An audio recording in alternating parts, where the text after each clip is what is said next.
and the president, you both spoke about combating ISIS. You both sounded very excited about this partnership upcoming. And I was curious, how much more confident are you with President Trump leading this country that there will be peace through strength and you will have a successful partnership with the United States versus with Biden's incompetence and weakness over the last 4 years?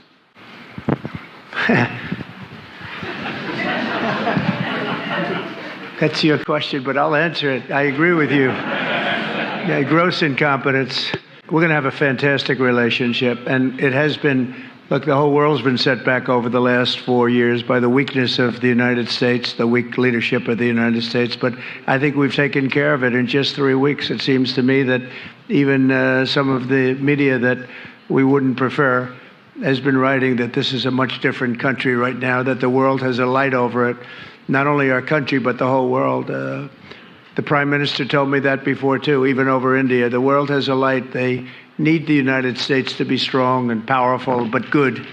And I think that's happened, and I think it's happened in a very short period of time. But I will tell you, we're going to have a fantastic relationship, and it'll make both countries much stronger.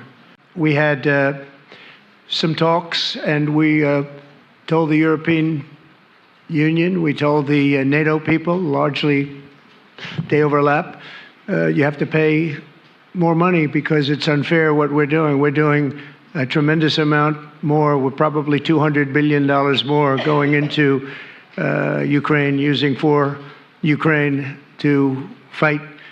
And Europe has not really carried its weight in terms of the money. It's not equitable. And we want to see a counterbalance. We want to have them put up more money. They have to do that. At the same time, we had a very good conversation with President Putin yesterday, and we also had a very good conversation. I did in both cases with President Zelensky. And I think we're going to be able to do something. I think we're going to be able to make a deal. And I hope so, because it's a horrible war. It's a very terrible, bloody war with 1.5 million soldiers at least already dead on the battlefield, lying all over the fields like nobody's ever seen anything like it, certainly since the Second World War.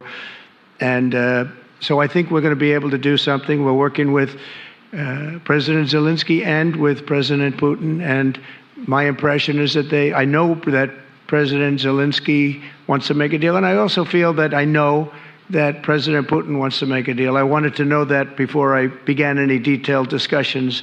But the meeting and the conversation, also the meeting with Steve Witkoff in Moscow, was a very successful one.